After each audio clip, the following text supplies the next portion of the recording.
শহরে একের পর এক আগুনে পড়া লাশ পাওয়া যাচ্ছে, কিন্তু লাশগুলোকে শনাক্ত করতে পরিবারের কেউ আসছে না। আবার এই কেসের ইনভেস্টিগেশন অফিসারও হঠাৎ অ্যাক্সিডেন্ট করে কোমায় চলে যায়। শুরু হয় নতুন করে ইনভেস্টিগেশন, কিন্তু খুনি এতটাই ধূর্ত পাওয়া যাচ্ছিল না। তো কি ছিল এসব খুনের পেছনে রহস্য, আর খুনি বা কীভাবে খুনের জন্য অন্যদের বাধ্য করছিল? জানতে হলে আসুন শুনে যাসি রিসেন্টলি রিলিজড হওয়া ক্রাইম থ্রিলার সিনেমা 11-এর এক্সপ্লেনেশন। ঘুটঘুটে অন্ধকারের রাত, নিশাচর পগলে গাড়ি নিয়ে থাইয়ে, পরে গাড়ির দিকি থেকে একজন পুলিশের লাশ বের করে তার উপরে পেট্রোল ঢেলে আগুন ধরিয়ে দেয়। পরের দিন এই যা ছড়িয়ে পড়ে চেন্নাইয়ের আবাদিতে একটা পুড়ে যাওয়া লাশ পাওয়া গেছে। এদিকে সকাল হতেই শহরে আর একটা অঘটন, ঘোকরেটি গার্ডকে গুলি করে পালিয়ে যায়। অবশ্য তারা এই লুটের জিনিস হজম করতে পারে না, কারণ এসিপি অরবিন্দ ইন্টেলিজেন্সের কাছ থেকে আগে ইনফরমেশন পেয়েছিল। সারা দেশে ব্যাংক লুট করা এই গ্রুপটা এবার চেন্নাই শহরকে লুট করে নিজেদের ডেরায় চলে যাবার পরে এসিপি অরবিন্দ সেখানে গিয়ে হাজির হয় এবং ডাকাতদের মেরে ধরে গ্রেপ্তার করে। অরবিন্দুর কাজে সবাই তার অনেক প্রশংসা করে, পাশাপাশি সে একদম লাইমলাইটেও চলে আসে। এদিকে আগুনে পোড়া লাশের কেস টিমকে আগে কপালে গুলি করে খুন করা হয়েছে, এরপরে তাকে আগুনে পোড়ানো হয়েছে। খুনের ধরন দেখে মনে হচ্ছে খুনি অত্যন্ত বিকৃত মানসিকতার সাইকোপ্যাথ। তো এসিপি রঞ্জিত কেসটার ইনকোয়ারি শুরু করে, কিন্তু সে কোথাও কোনো কেসটা সলভ করার জন্য চাপ দেয়। একদিন রাতে এসিপি রঞ্জিত কোনো ইনফরমেশন পেয়ে দ্রুত গাড়ি নিয়ে বেরিয়ে পড়ে, কিন্তু রাস্তায় কেউ ময়লার স্তূপ ফেলে রেখে গিয়েছিল। সেটা খেলনা করায় রঞ্জিতের গাড়িটা উল্টে গিয়ে অ্যাক্সিডেন্ট করে ফেলে। অরবিন্দুকে ডাকা হয় এবং তাকেই কেসের দায়িত্ব দেওয়া হয়। অরবিন্দুকে হেল্প করার জন্য তার অ্যাসিস্ট্যান্ট হিসেবে এসআই মনোহরকে নিয়োগ দেওয়া হয়। অরবিন্দু মনোহরকে নিয়ে লাশ পাওয়ার স্পটগুলো পরিদর্শনে যায়। সবগুলো স্পট দেখার পরে সে বলে, খুনি একটাও ফিঙ্গারপ্রিন্ট বা অন্য কোনো প্রমাণ রেখে যায়নি। মনোহর বলে তারা মিসিং রিপোর্টগুলোর সাথে চেক করে দেখেছে, কোনোটার সাথেই মিলেনি। তবে অরবিন্দু একটা লিড পায়, যতজন খুন হয়েছে তাদের সবার বয়সী সেম। অরবিন্দু মনে করে যা তথ্য পাবে তারা নিজেদের ভেতরেই রাখবে। তো এরপরে তারা বাড়ি ফিরে যায়। ফেরার পথে মনোহরের কাছে একটা ফোন আসলে অরবিন্দু জিজ্ঞেস করে, কে ফোন করেছে? মনোহর জানায় তার বাড়ির কাজের লোক ফোন করেছিল। মনোহর স্ত্রী বেছে নেই, তার একটা ছেলে আছে, লোকটাকে ফোন দিয়েছিল। অরবিন্দু মনোহরকে তার বাড়িতে নামিয়ে দেয়। বাবাকে কাছে পেয়ে মনোহরের ছেলের মুখে হাসি ফুটে ওঠে। বাবা ছেলের বন্ডিং দেখে অরবিন্দু মুগ্ধ হয়ে যায়। যাই হোক, পরের দিন সকালে অরবিন্দি থানায় যাচ্ছিল, তখন তার জিপের সামনে এসে থামতে বলে। গাড়িটা থামতেই দেখে ভেতরে সঞ্জনা বসে আছে। তাকে দেখে অরবিন্দি একটু বিরক্ত হয়। সঞ্জনার সাথে অরবিন্দুর ৮ মাস আগে পরিচয় হয়েছিল। সঞ্জনার বিয়ের জন্য বাড়ি থেকে পাত্র দেখা হচ্ছিল, যদিও সঞ্জনার বিয়ের প্রতি তেমন আগ্রহী ছিল না। তার বাড়ি থেকে ওকে একজন পাত্রের সাথে দেখা করতে পাঠায়। তো পাত্র ধূসর রঙের শার্ট পরে থাকার কথা ছিল, সে একই রঙের শার্ট অরবিন্দও পরেছিল। তাই সঞ্জনা অরবিন্দুকে প্রেধি ভেবে নেয়। অরবিন্দুকে প্রথম দেখিয়ে সঞ্জনা অরবিন্দুর সাথে ভাব জমানোর চেষ্টা করে। এ সময় কয়েকজন গুন্ডা এসে অরবিন্দুর উপরে আটাক করে। অরবিন্দু সবগুলোকে মেরে সেখান থেকে তাড়িয়ে দেয় এবং সঞ্জনাকে ইগনোর করে চলে যায়। কিন্তু সঞ্জনা অরবিন্দুর পিছু ছাড়ে না, তাই সঞ্জনাকে দেখলে অরবিন্দু বিরক্ত হয়ে যায়। যাই হোক, সঞ্জনা অরবিন্দুকে গাড়িতে উঠে আসতে বলে, তবে অরবিন্দু গাড়িতে উঠতে চাইছিল না। তখন সঞ্জনা বলে অরবিন্দু গাড়িতে না ওঠা পর্যন্ত সে এখানে গাড়ি নিয়ে দাঁড়িয়ে থাকবে। সে নিজেও এখান থেকে যাইতেছিল, তাই অরবিন্দু সঞ্জনার সাথে ঝামেলা না করে গাড়িতে উঠে বসে। এরপর সঞ্জনা অরবিন্দুকে থানায় পৌঁছে দেয়। এরপর অরবিন্দু মনোহরকে নিয়ে হাসপাতালে এসিপি রঞ্জিতকে দেখতে যায়। রঞ্জিত তখনও কোমায় ছিল। অরবিন্দু বলে রঞ্জিতের কেসটা এখন সে লিড করছে, তাই রঞ্জিতের কাছে কেসের ব্যাপারে কোনো ডিটেলস আছে কিনা তার বউয়ের কাছে জানতে চায়। রঞ্জিতের বউ জানায় কেস সংক্রান্ত বিষয়ে সে কিছুই জানে না। তো অরবিন্দু সকালে আরেকটা আগুনে পড়া লাশ পাওয়া যায়। এই লাশটাকেও হুবহু আগের প্যাটার্নেই খুব কাছ থেকে মাথায় গুলি করে খুন করা হয়েছে, এরপরে আগুনে পোড়ানো হয়েছে। তবে ফরেন্সিক ডাক্তার এবারের ভিকটিমের পায়ের ভেতর থেকে একটা পোস্ট অপারেটিভ প্লেট পেয়েছে। অরবিন্দুকে কোনো এক্সপার্টের সাথে কথা বলতে বলে, তাই অরবিন্দু প্লেটটা নিয়ে একজন অর্থোপেডিক ডাক্তারের কাছে যায়। ডাক্তার প্লেটটা দেখে বলে, এটা একদমই নতুন ধরনের প্লেট। গত ১ বছর ধরে এই ধরনের প্লেট ইউজ করা হচ্ছে, তাই এই প্লেট কিনেছে তাদের লিস্টটা পেতে তেমন সমস্যা হবে না। অরবিন্দু ডাক্তারকে আগামীকালের ভেতরে লিস্টটা দেবার জন্য অনুরোধ করে বেরিয়ে আসে। এই সময় সে মনোহরকে ডাক্তার মোহন কৃষ্ণা নামের একজন হৃদরোগ বিশেষজ্ঞের কেবিন থেকে বেরিয়ে এসে কেন। ডাক্তার জানায় মনোহরের কার্ডিওমায়োপ্যাথি নামে একটা বিরল হার্টের রোগ হয়েছে, দ্রুত তার হার্ট ট্রান্সপ্লান্ট না করলে সে মরে যাবে। অরবিন্দ এটা শোনার পরে আপসেট হয়ে বেরিয়ে আসে, তবে সে মনোহরের সাথে আর এই বিষয়ে কথা বলে না। এরপরে অরবিন্দু ডাক্তারের কাছ থেকে লিস্ট পেয়ে যায়। লিস্টে মোট ৪০ জন রোগী ছিল। অরবিন্দু ভিকটিমের বয়স এবং প্রোফাইল ম্যাচ করে এরকম ৭ জনকে সিলেক্ট করে এবং তাদের সবার সাথে দেখা করে। ৬ জনকে সে ঠিকঠাকভাবেই পেয়ে যায়। এরপরে সে ৭ম রোগী সুধাকরের বাড়িতে যায়। সেখানে গিয়ে সে এক্সপ্রেশন দেখে অরবিন্দ্র একটু সন্দেহ লাগে, তবে সে কিছু না বলে বেরিয়ে যায়। পরের দিন শহরে আরেকটা পোড়ালাশ পাওয়া যায়। অরবিন্দ্র এবার একটু চিন্তায় পড়ে যায়। খুনি এতদিন শহরের বাইরে আশেপাশে লাশগুলো ফেলত, কিন্তু এবার সে একদম চেন্নাই অফিসেই পোড়াচ্ছে। তবে অফিসিয়ালি কোনো মিসিং রিপোর্ট ছিল না। তবে একজন কনস্টেবল জানায় গতকাল একজন ফকির এসে উল্টাপাল্টা প্রলাপ বকে যাচ্ছিল। সে নাকি কাউকে মারতে দেখেছে। পুলিশটাকে পাগল সাগল ভেবে বের করে দিয়েছিল। এটা শুনে অরবিন্দু সেই ফকিরের কাছে যায়। ফকিরটা ঘটনা জানায় সে রাস্তা দিয়ে যাচ্ছিল, তখন লম্বা কোট আর মাস্ক পরা একজন লোক মেয়েটাকে মেরে আর সুধাকর হল তার যমজ। ফিরতে লেট হবে তাই সুরিন্দর শুয়ে পড়ে। রাত পেরিয়ে গেল, সুধাকর না ফেরায় সুরিন্দর তাকে ফোন করতে থাকে, কিন্তু সুধাকরের ফোনটা বন্ধ দেখাচ্ছিল। পরের দিন সকালে একটা অচেরন নম্বর থেকে ভিডিও কল আসে। সুরিন্দর ফোনটা রিসিভ করতে ২-১জন লোক দাঁড়িয়ে আছে। লোকটা সুরিন্দরকে একটা নির্দিষ্ট জায়গায় আসতে বলে। সে যদি না যায় এবং পুলিশকে ইনফর্ম করে, তাহলে লোকটা সুধাকরকে মেরে ফেলার হুমকি দেয়। এই জন্যে সুরিন্দর কিছু না ভেবেই লোকটার বলা দেওয়া জায়গায় চলে যায়। তখনই হঠাৎ কনস্ট্রাকশন বিল্ডিংয়ে আবিষ্কার করে, তখন তার ফোনটা আবারও বেজে উঠলে রিসিভ করে সে দেখতে পায় লোকটা সুধাকরকে পানির ট্যাঙ্কের ভিতরে চুবিয়ে রেখেছে। সুরিন্দর সুধাকরের প্রাণভিক্ষা চাইলে লোকটা তাকে সামনের তাঁবুর ভেতরে ঢুকতে বলে। মুখ ঢাকা ছিল বলে তার চেহারা দেখা যাচ্ছিল না, এমনকি সে পুরুষ নাকি মহিলা সেটাও বোঝা যাচ্ছিল না। পাশে টেবিলে একটা রিভলভার রাখা ছিল। লোকটা সুরিন্দরকে নির্দেশ দেয় সামনের মানুষটাকে যদি সে খুন করে তবে লোকটা সুধাকরকে ছেড়ে দেবে। সে রুখী ছিল, তাই নিজের ভাইকে বাঁচাতে সুরিন্দর সামনের মানুষটাকে গুলি করে মেরে ফেলে।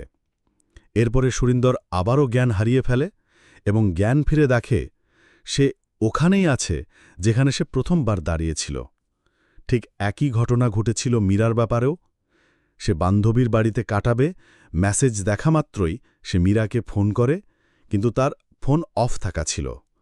তবুও ব্যাপারটা গুরুত্ব না দিয়ে সে ঘুমিয়ে পড়ে। পরের দিন সকালেও মীরা বাড়ি না ফিরলে সে বিচলিত হয়ে পড়ে। সে মীরার বান্ধবীর বাড়িতে ফোনটা রিসিভ করতেই সেও মীরাকে বাধা অবস্থায় দেখতে পায়। তার পাশে মুখোশ পরা লোকটা দাঁড়িয়েছিল। এই মেয়েটিকেও লোকটা সুরিন্দরের মতো ইনস্ট্রাকশন দেয়। তবে মীরার বোন লোকটার কথার তোয়াক্কা না করে থানায় যায়, কিন্তু থানায় ঢোকার আগে লোকটা আরেকটি মেয়েকে মেরে ফেলে। সে বোনের লাশটাও দেখতে পাবে না। এবার মেয়েটা ঘাবড়ে যায় এবং কুকুর হারানোর মিথ্যা কল্প বলে থানা থেকে চলে আসে এবং লোকটার বলা দেওয়া জায়গায় গিয়ে সে পৌঁছায়। এরপরে সুরিন্দরের মতো তাকেও সেমভাবে প্রেসারে ফেলে একজন মানুষকে ভিডিও প্লে করে দেখায়। তারা যে মানুষটাকে খুন করেছিল এটা সেটারই ফুটেজ। তবে তার থেকেও সাংঘাতিক ব্যাপার হলো, ওরা যাদেরকে গুলি করে হত্যা করেছে তারা হলো সুধাকর এবং মীরা, অর্থাৎ সাইকোটা তাদেরকে দিয়ে নিজেরই যমজ ভাই এবং বোনকে হতমিল করে। সাইকোটা তাদেরকে ভেট দিয়ে বলে তারা যদি পুলিশে কিছু জানায় তাহলে সে ওদের খুনের ভিডিও দিয়ে ওদেরকে ফাঁসিয়ে দেবে। এই জন্য বুকে পাথর মেধে তারা মুখ বন্ধ করে রাখে। নিজের ভাই এবং বোনকে হত্যা করার কষ্ট তারা কেউ বুঝে না। সবটা শোনার পরে সুরিন্দর এবং মীরার বোনকে একসাথে বসিয়ে জিজ্ঞেস করে তারা একে অপরকে চিনে কিনা। প্রথমত তারা একে অপরকে চিনতে পারছিল না। তখন টুইন বার্ডস স্কুলের গ্রুপ ফটোটা তাদের দেখিয়ে বলে তাদের দুজনের বাড়িতেই এই স্কুলের ফটিকলো আছে। তারা দুজনেই নাম জেনে নেয়। মেয়েটা জানায় তার নাম তারা। এবার ওরা দুজনে একে অপরকে চিনতে পারে এবং জানায় ওরা ক্লাসমেট ছিল। অরবিন্দ ধারণা করে হয়তো একটা গ্রুপ ফটোতে থাকা কেউ খুনগুলো করছে, তাই সে ওদের জিজ্ঞেস করে ওরা কাউকে সন্দেহ হয় কিনা। এটা শুনে অরবিন্দ চমকে ওঠে। এ সময় মনোহর তারার ফোনটা চেকিংয়ের পরে নিয়ে আসে এবং অরবিন্দকে দেখায়। তারার ফোনে সংজনার ফটো ছিল। তারা জানায় সংজনাও তাদের ক্লাসমেট ছিল। আবার সংজনারও একটা যমজ বোন আছে। তা অরবিন্দের সন্দেহ হয় খুনির পরের ভিকটিম হয়তো সংজনা বা অঞ্জনা হতে পারে। তাই সে সংজনাকে ফোন প্রত্যেক ভিকটিমকে তাদের জন্মদিনে হত্যা করা হয়েছে, অর্থাৎ ক্লাসমেট রাফের ফ্রান্সিসকে তার জন্মদিনে হত্যা করছে। বেঞ্জামিনের আপাতত আর দুটো যমজদের হত্যা করা বাকি ছিল, স্বর্ণনা ও অন্ননা, এবং ধীরেন ও ধীরাজ। তো আরভিন্ড মানুহারকে এদের ওপরে নজর রাখতে বলে। এরপরে আরভিন্ড নিজেই স্বর্ণনালের বাড়িতে যায়। স্বর্ণনার বোন অন্ননা দরজা খুশে জড়িয়ে ধরে। সে ভেবেছিল আরভিন হয়তো ভালোবাসার টানে এখানে ছুটে এসেছে। আরভিন স্বর্ণনাকে সরিয়ে দিয়ে তার ফ্যামিলিকে নিয়ে আলোচনায় বসে সমস্ত ঘটনা খুলে বলে। এছাড়া ওদের দুই বোনের যে প্রাণের সংশয় আছে সেটাও বুঝিয়ে বলে। এবার ধীরেন ধীরাজ দুই ভাইকে খুঁজতে বের হয়, কিন্তু ওদের বাড়িতে গিয়ে জানতে পারে ওরা অনেক আগেই সেখান থেকে চলে গিয়েছে। আশেপাশে জিজ্ঞাসাবাদ করে এক দোকানদারের কাছ থেকে জানা যায় সে কয়েক বছর আগে কোয়েম্বেটুর বাজারে 2 ভটিক পরিদিন আরও একটা পড়ালাশ পাওয়া যায়। এবার কমিশনার অরবিন্দের ওপরে রেগে যায় এবং বলে পুলিশদের আগে বেঞ্জামিন তার ক্লাসমেটদের কিভাবে খুঁজে পাচ্ছে। তাছাড়া কমিশনার কনফিউজড হয়েছিল এই লাশটা ধীরেনের নাকি ধীরাজের। অরবিন্দু তার কনফিউশন তারাকে জিজ্ঞাসাবাদের পরে বুঝতে পেরেছিল বেঞ্জামিন বেছে বেছে সেই সব ক্লাসমেটদের হত্যা করছে যারা সেদিন ফ্রান্সিসের সাথে কেমিস্ট্রি ল্যাবে ছিল, কারণ ওরাই শুধুমাত্র ফ্রান্সিসের মৃত্যুর জন্য দায়ী। তো ঘটনার দিনে ধীরাজ ফিজিক্স টহর বলে সে তার সারা জীবনে এমন অদ্ভুত কেস দেখেনি। তো চলে যাবার আগে কমিশনার বলে এসপি রঞ্জিত সুস্থ হয়ে বাড়ি ফিরেছে। সে অরবিন্দের সাথে দেখা করতে যায়, আর অরবিন্দু জিয়ানো তার সাথে গিয়ে দেখা করে। তো অরবিন্দু রঞ্জিতের বাড়িতে দেখা সেনমান ছেড়ির কাছে একটা অজ্ঞাত লাশ পাওয়া গেছে, কিন্তু সেখানে গিয়ে দেখে এটা ভুয়া তথ্য। এরপরে রঞ্জিত যখন ফিরে আসছিল তখন তার পাশে একটা কালো গাড়ি চলে আসে। গাড়িটা তাকে স্টক করছিল, তাই রঞ্জিতের সব ফোকাস গাড়ির উপরেই ছিল। তাই সামনে নীতিত যখন মরার মতো পড়েছিল তখন ওই লোকটাই আবার তাকে হাসপাতালে নিয়ে যায়। রঞ্জিত বলে তাকে যে হাসপাতালে নিয়ে গেছিল ওর নাম বেঞ্জামিন। এটা শুনে অরবিন্দ চমকে ওঠে। বিস্ময়ে কটাতে না পেরে সে একটা সিগারেট ধরায়। রঞ্জিত চলে যাবার রাতে আরভিন যখন বাড়ি ছিড়ছিল তখন শান্তি ম্যাডাম তাকে ফোন দিয়ে একটা গুরুত্বপূর্ণ ইনফরমেশন দেয়। ম্যাডাম জানায় সে প্রতি বছর ফ্রান্সিসের মৃত্যুর দিনে তার সমাধিতে ফুল দিতে যায়, কিন্তু প্রতি বছরই দেখা যায় তার আগেই কেউ ফের মৃত্যু দিবসে প্রায় বেঞ্জামিন অবশ্যই তার সমাধিতে ফুল দিতে আসবে। ইনফরমেশনটা পেয়ে রাত 12টায় আরভিন সমাধিস্থলে চলে যায় এবং ওথ পেতে থাকে। একটু পরে সেখানে কোট পরে কেউ একজন ফুল নিয়ে এসে ফ্রান্সিসের সমাধির সামনে দাঁড়ায়। তালিয়ে যায় অনেকক্ষণ। তাড়া করার পরেও এক পর্যায়ে অরবিন বেঞ্জামিনের ট্রেস হারিয়ে ফেলে। এরপরে আরভিন দুটো সেফ হাউসে চলে যায় যেখানে সঞ্জনা ও অঞ্জনাকে রাখা আছে। আরভিন দুটো ওপরের ঘরে গিয়ে থাকে। দুই বোনকে চেয়ারের সাথে বেঁধে রাখা। নানাকে নিয়ে চলে যায়। একটু আগে কবরস্থানেও মানুহরি গেছিল। তো অনেকক্ষণ পরে জ্ঞান ফিরে অরবিন্দু প্রথমে সঞ্জনাকে মুক্ত করে এবং তাকে সাথে নিয়ে অন্যনাকে খুঁজতে বের হয়। সব ট্রাফিক প্যাট্রোল অ্যালার্ট করে দেবার পরে সে জকটা গান ছুড়ে দিয়ে বলে বেঞ্জামিন লিফট দিয়ে নিচে নামছে। লিফটের দরজা খোলা মাত্রই যেন সে বেঞ্জামিনকে গুলি চালিয়ে দেয়, না হলে নিচে গিয়ে বেঞ্জামিন অঞ্জনাকে মেরে ফেলবে। তো অরবিন্দুর কথা মতো লিফটের দরজা খুলতে সঞ্জনা চোখ বন্ধ করে গুলি চালিয়ে দেয়। আর স্ট্রেঞ্জ ব্যাপার হলো এই সময় সেখানে এসিপি রঞ্জিত চলে আসে এবং তার সাথে মনোহরের দেখা হয়। রঞ্জিত মনোহরকে জিজ্ঞাসা করে বেঞ্জামিন কোথায়। এই সময় লিফটটি অরবিন্দ নেমে আসে এবং রঞ্জিত তার দিকে গান পয়েন্ট করলে সে আত্মসম্পাদন করে। অরবিন্দুর বুকে ফ্রান্সিস নাম লেখা দেখতে পায়, কিন্তু সে কিছু বুঝে ওঠার আগেই অরবিন্দ তার প্ল্যানটা এক্সিকিউট করে ফেলে। যাই হোক, অরবিন্দকে গ্রেপ্তার করে জিজ্ঞাসাবাদের জন্য ব্যুরোতে নিয়ে আসা হয়। অরবিন্দ জানায় ফ্রান্সিসের হত্যাকারীদের ওপরে প্রতিশোধ নেবে বেঞ্জামিন। চার্চের মাদার হেলেনের কাছ থেকে একটা ফ্যামিলি দত্তক নেয়। সেখানেই বেঞ্জামিন অরবিন্দুর নামে নতুন পরিচয় পায়। অরবিন্দ জানত সে সাধারণ মানুষের খুনিদের কাছে পৌঁছাতে চায় না। তার প্রধান লক্ষ্য হচ্ছে তার প্রতিশোধ পূরণ করা। এরপরে সে সব ক্লাসমেটের প্রোফাইল খুঁজে বের করে। সে 4 জনকে খুঁজে বের করে মেরে ফেলে, কিন্তু সে স্বর্ণনা অন্ননা এবং ধীরেন ধীরাজের কোনো ট্রেস পাচ্ছিল না। ওদের ট্রেস পেতে হলে তার এই সিরিয়াল কিলিং কেসটার দায়িত্ব পাওয়া যাবে, কিন্তু কেসের দায়িত্বে না থাকলে সে শান্তি ম্যাডামকে জিজ্ঞাসাবাদ করতে পারে না। তাছাড়া অরবিন জানত সুধাকরের পায়ে একটা প্লেট লাগানো আছে। সুধাকরকে হত্যা করলে রঞ্জিত এই প্লেটের লিড ধরে কেসটাকে সলভ করতে পারবে। এরপরে সে নিজের পালার মতো বাকি কাজগুলি সেরে ফেলে। তবে সমস্যা হয়ে যায় সঞ্জনা অঞ্জনার ক্ষেত্রে। এখানে অরবিন্দ আরেকটা প্ল্যান বানায়। সে বেঞ্জামিনের পরিচয়ে মনোহরকে ফোন দিয়ে থ্রেট দেয়।